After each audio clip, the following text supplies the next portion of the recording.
네, 안녕하세요. 정형외과 전문의 고민석입니다. 제가 오늘 드릴 말씀은 어깨 통증의 가장 흔한 원인인 회전근개 힘줄 파열에 대해서 간단하게 어떻게 치료하는지, 어떻게 진단 내리는지 살펴볼 것이고, 회전근개 힘줄 파열하고 감별을 해야 할 질환들에 대해서도 간단하게 살펴보도록 하겠습니다. 일단 회전근개 힘줄이라는 것은 어깨를 둘러싸고 있는 4개 힘줄로 되어 있고요.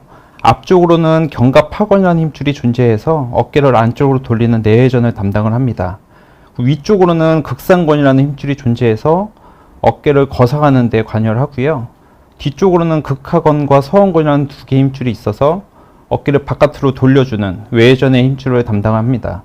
이 4개의 힘줄이 이제 유기적으로 같이 협동하면서 어깨 관절을 움직일 수 있게 되는데요. 이러한 회전근개 힘줄 4개의 힘줄 중에 이제 파열이 있을 때 저희가 회전근개 힘줄 파열이라고 말씀을 드리고, 뒤에 나오겠지만 보통 회전근개 힘줄 파열은 외상성으로 보통 발생하진 않고요. 보통은 회전근개가 이제 위에 있는 견봉에 있는 뼈와 충돌을 일으키면서 지속적으로 염증이 있으면서 그게 이제 나중에 회전근개 힘줄 파열로 진행이 되게 됩니다. 그래서 이제 회전근개 힘줄 파열이 있을 때 나타나는 증상으로는 이제 팔을 들어 올릴 때 또는 내릴 때 통증을 느끼게 되고, 갑자기 팔을 뻗거나 선반에 물건을 잡을 때 통증을 느끼게 됩니다. 팔을 등 뒤로 올리기 어려워지고, 저희가 야간통이라고 하는 밤에 심한 통증을 호소하게 되고, 아픈 쪽으로 돌아눕기가 어렵게 됩니다. 그래서 간혹 어깨를 돌리면 마취되는 소리가 들리기도 합니다. 그래서 이런 회전근개 힘줄 파열하고 저희가 감별을 해야 될 질환 중에 이제 석회와 건염이 있고요.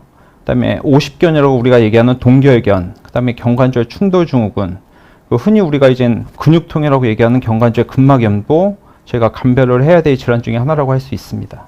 그래서 감별을 해야 되는 질환 중에 이제 첫 번째로 석회와 건염이라고 있는데요. 석회와 건염은 회전근개 안에 석회가 발생해서 발생하는 염증 질환으로 보시면 되고, 원인은 잘 알려져 있지는 않습니다. 어깨 주위에 이제 잘 생기는 것으로 알려져 있고요. 보통 밤에 아파서 잠을 자는 야간통이 흔하게 나타나지만 보통 통증이 없이 지내는 경우가 더 대부분입니다.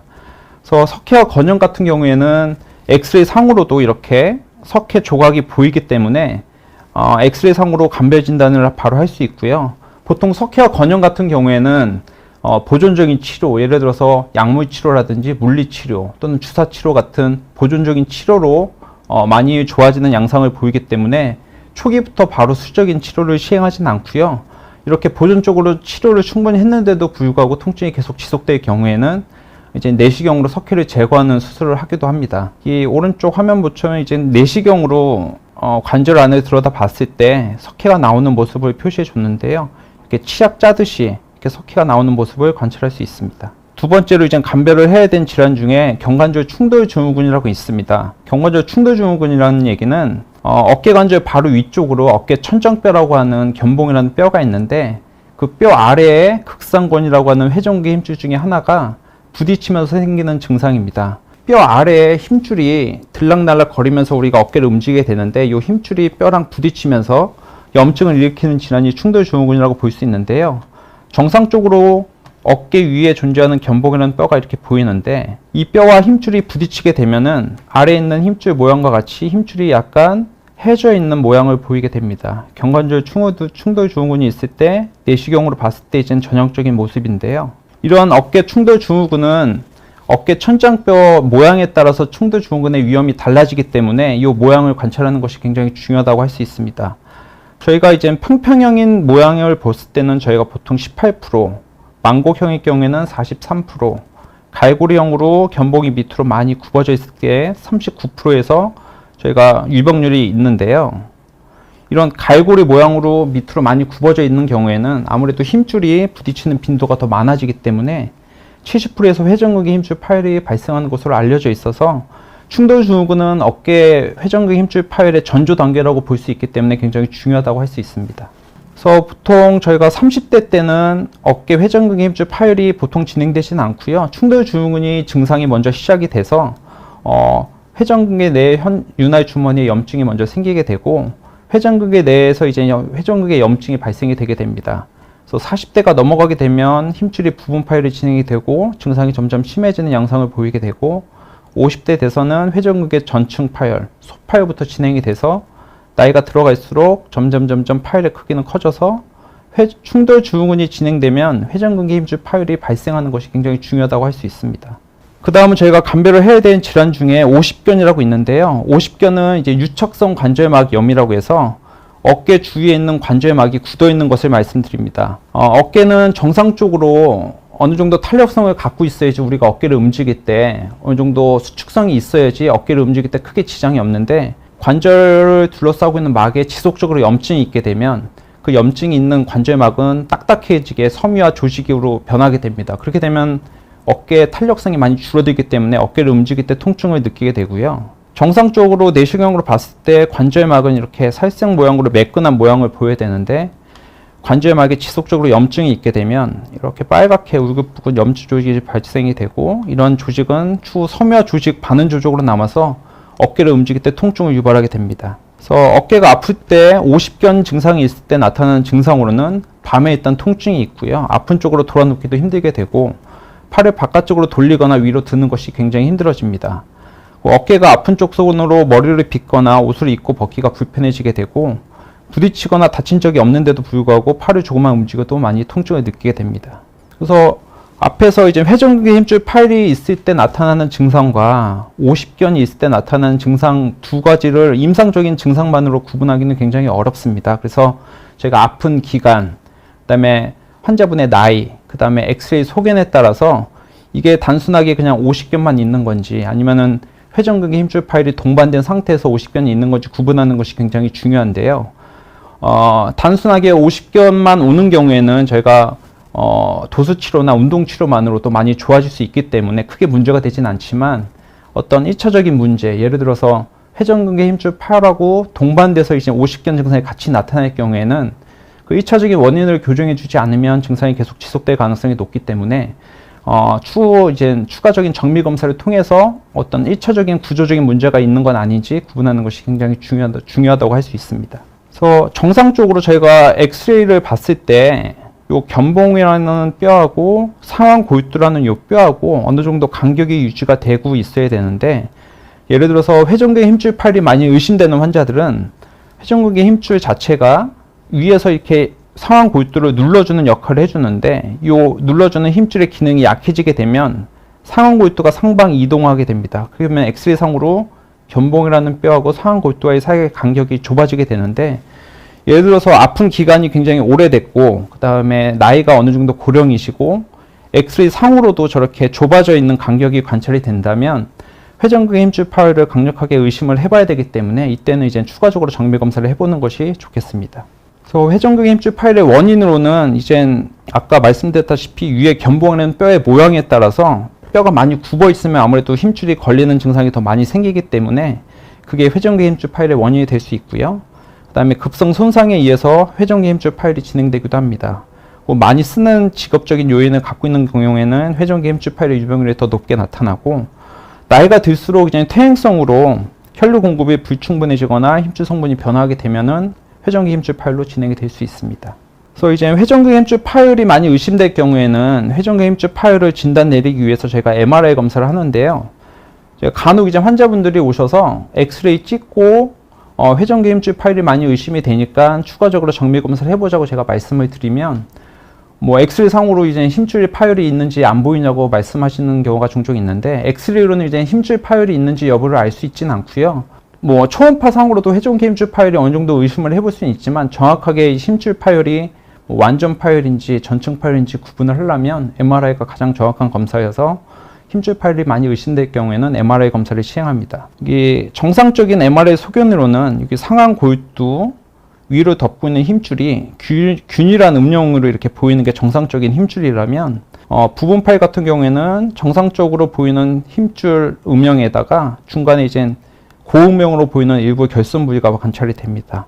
이럴 경우에는 이제 저희가 부분 파열이라고 저희가 진단을 내리고요. 국소적으로 일부만 결손 부위가 보이는 게 아니라 아예 힘줄 자체가 중간에 결손이 점점 커서 아예 끊어진 소견이 관찰이 되면 이때는 저희가 완전 파열이라고 저희가 말씀을 드립니다.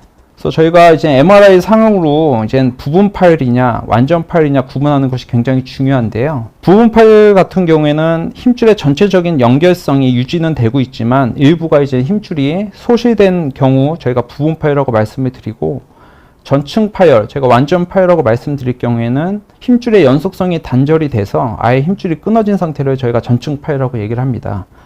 두 가지를 구분하는 중요한 이유는 부분 파열 같은 경우에는 초기에 이제 수술적인 치료가 보통은 필요 없이 보존적인 치료에 반응을 잘 하게 되는데, 전층 파열 같은 경우에는 그대로 두면 힘줄 파열이 점점점 진행이 돼서 나중에 더 걷잡을 수 없을 정도의 통증을 느낄 수 있기 때문에 이때는 조기에 수술적인 치료를 보통은 권유드립니다. 그래서 회전근개 부분 파열 같은 경우에는 초기 수술적인 치료는 보통은 불필요하고요. 생활습관 개선이나 충격파 주사 치료 등의 보존적인 치료로 많이 좋아질 수 있습니다.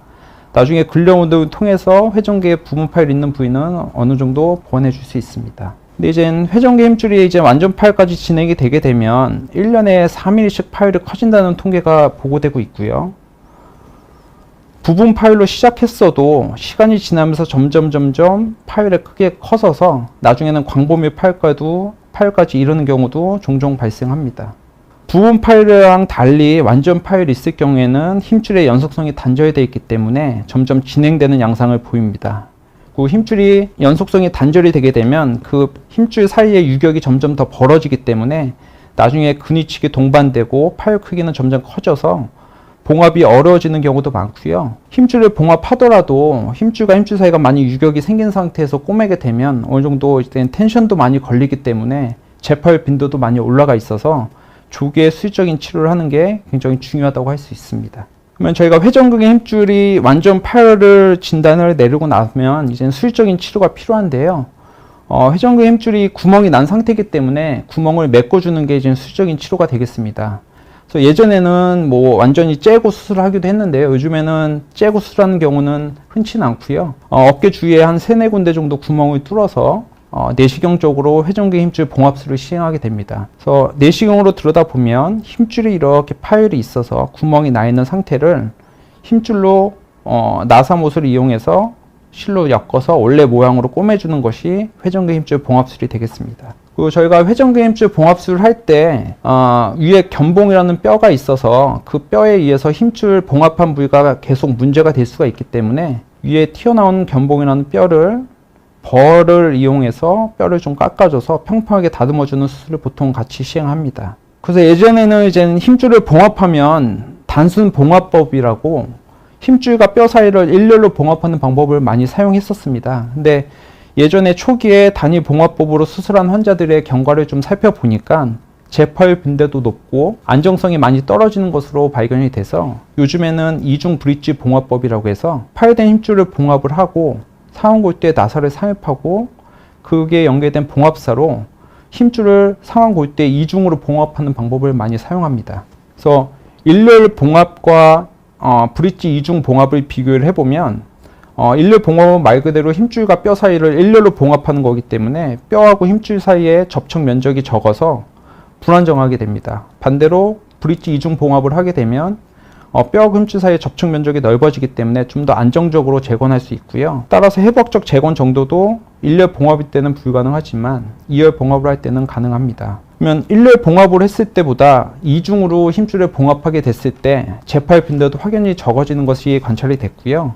저희가 이제 회전근개 힘줄 봉합을 하게 되면 보통 4주에서 6주 정도 보조기를 차게 되는데 보조기 차고 가는 기간도 2중으로 더 단단하게 봉합을 하게 되면 보조기 착용 기간도 좀 줄어들 수 있어서 보조기 빼고 어깨가 굳어 있는 것을 이제 재활하는 데 필요한 시간도 확연하게 줄어들 수 있습니다. 그래서 저희가 이제 회전근개 힘줄 파열이 있을 때 조기에 빨리 봉합을 하는 것이 굉장히 중요하다고 할 수 있는데요.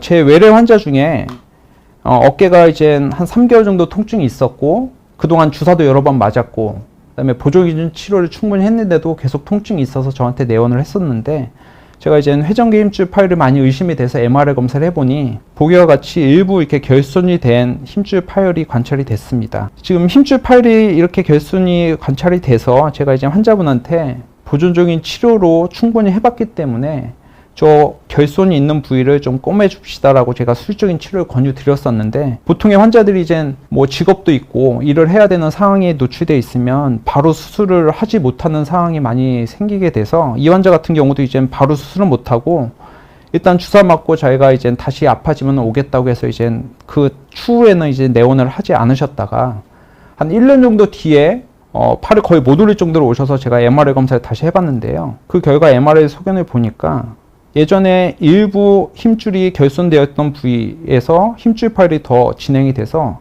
아예 힘줄 자체가 남아있지 않은 소견이 관찰이 됐습니다. 이거는 힘줄 파열이 점점 더 진행이 돼서 광범위 파열까지 진행이 돼서 지금 남아있는 힘줄 거의 자체가 없어서 이 환자 같은 경우에는 회전근 힘줄 봉합술을 시행하지 못했고 결국은 인공관절을 시행한 환자가 있었습니다.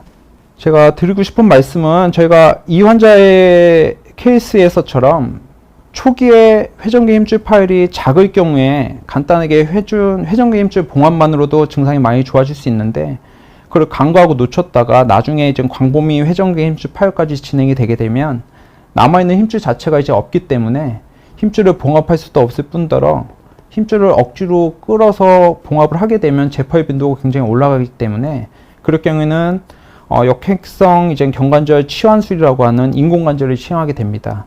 근데 이제 저희가 회전근 힘줄 봉합술을 시행할 경우에는 팔 쪽으로 내려가는 상완신경총에 이제 국소 마취만 해서 제가 수술을 진행할 수 있는데 이제 경관절 치환술을 하게 되면은 부분 마취로는 시행을 할 수 없고요.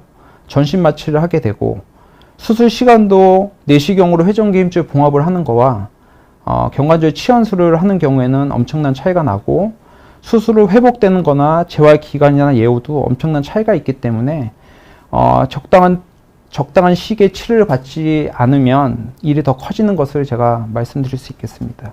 그래서 제가 오늘 드릴 수 있는 말씀은 이제 요즘에 환자들이 오시게 되면 본인들이 다 진단을 내리시고 본인이 다 치료를 어떻게 할 건지 결정하시고 오시는 경우도 많고 아무래도 정보가 범람하기 때문에 본인이 자의적으로 판단하는 경우가 굉장히 많이 있습니다. 근데 이제 절대적으로 중요한 거는 증상만으로 본인이 판단하는 것은 굉장히 위험하기 때문에 통증 기간이라든가 그 다음에 나이, 그 다음에 통증의 양상에 따라서 정밀 검사가 필요한지 여부를 꼭 확인하는 게 필요하고 초기 진단을 통해서 조기 진단을 꼭 하시고 조기 진단에 따라서 적당한 치료를 받으시는 게 굉장히 중요하다고 할 수 있습니다. 정확한 진단을 받으시는 것이 어깨 건강을 위해서 가장 좋은 방법이라고 할 수 있겠습니다. 감사합니다.